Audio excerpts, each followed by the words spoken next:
a fait de nombreuses réalisations au Sénégal xëy na dañ si mën a communiquer mais jafe-jafe bi muy am mooy defaraat son image ndax contexte bi mu fi jugee ku xam Pastef li ñu teg si deram ak communication bi ñu def si moom moo tax pour moom mu jàpp ne mu def pour porte-parole parce que lépp daf ko bëgg a amaat si communication et que loolu mun na nekk loo xam ne itam mun na jafe bu ñu gisee Pastef comment il communique ak ni ñu contrôler les réseaux sociaux pour le retour du président Macky Sall. bon xam nga image. image moom dañ koy defar dañ koy construire. oui. et ki koy def di ko construire mën na am ay éléments sur lesquels muy liggéey. peut-être que lii problème bi mooy conserver la même image dans le temps par rapport à un travail qui a été fait ou qui aurait été fait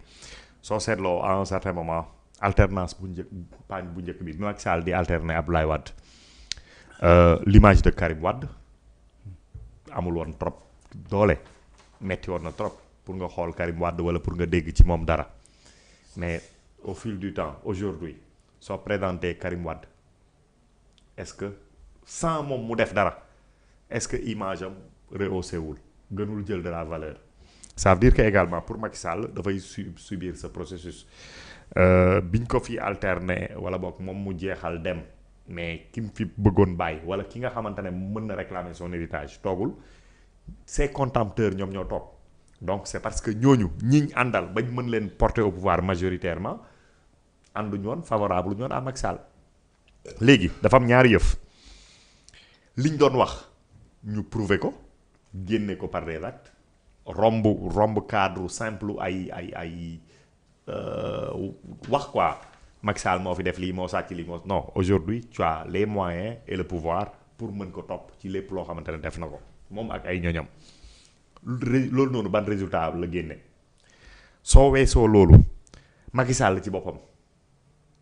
est-ce que def na ay effort pour rehausser son image ou pas wala boog est-ce que comportement permettre na image am gën a dem down ou pas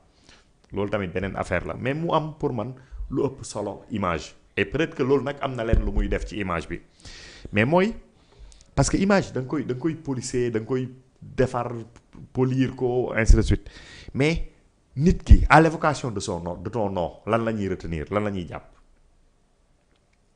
à l'évocation de ton nom rek lan la ñuy jàpp Macky Sall bi mu fiy génn am na ay réalisations yu mu def yoo xamante ne luñ mënti wax je pense suñ nee Macky Sall di nga xam ni par exemple bâtisseur la pour lu ñu mënta wax. après pour une large également frange de la population jàpp nañ ni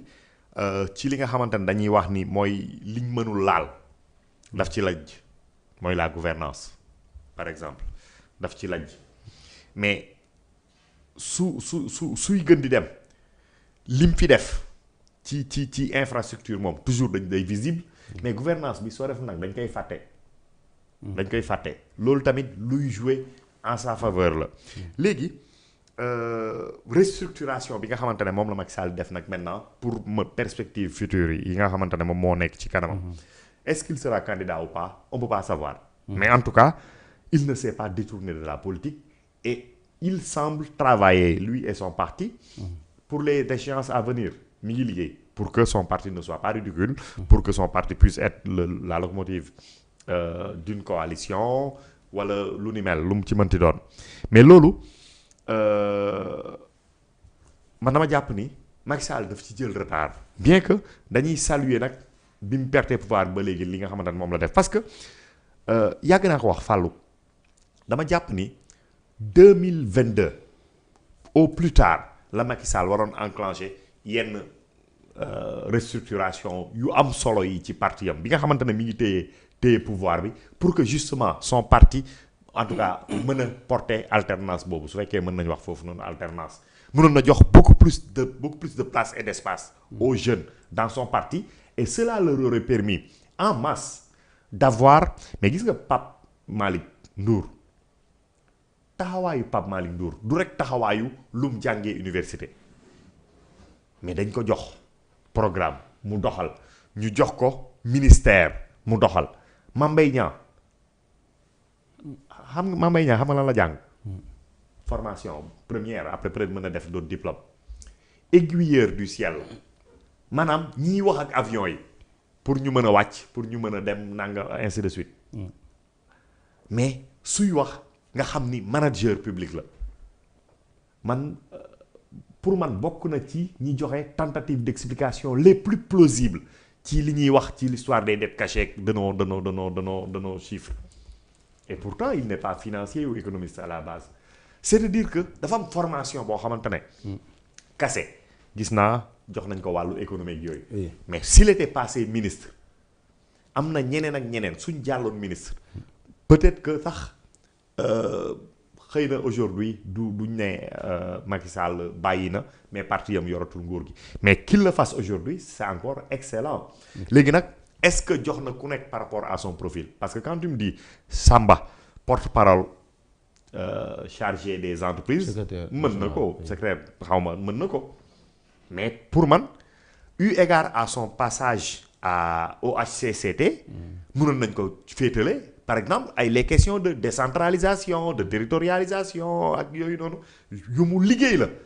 ma am ci lu ma ci xam yu mu gëstu la bu baax a baax a baax waaw bind na ci sax loo xamante ne macha allah mais donc en tout cas nous leur souhaitons bon vent on voit que le parti de Macky Sall est aujourd'hui devenu un parti attractif man je ne citerai pas de nom mais bëri na ñu ma ñëw ne ma man kat dama bëgg dem APR loo ci xam loo ci xalaat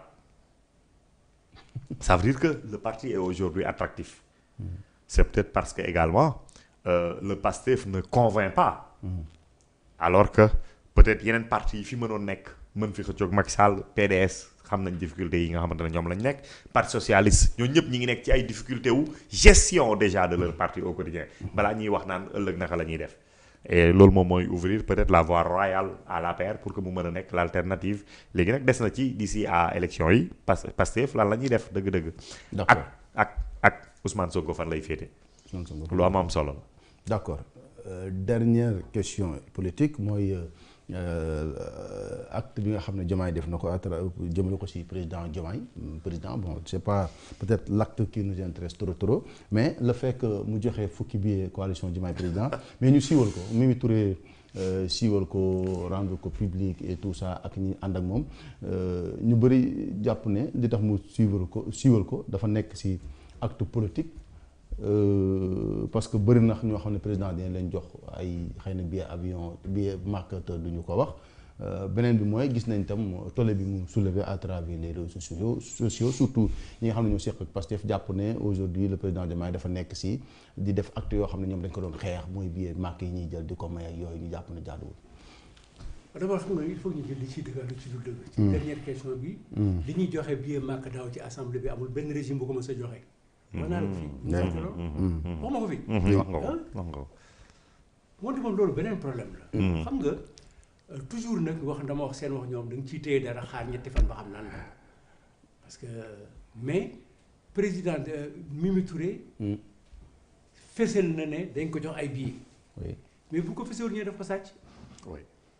wala ñu ne pourquoi waxu ko. mais fan la nit di mucc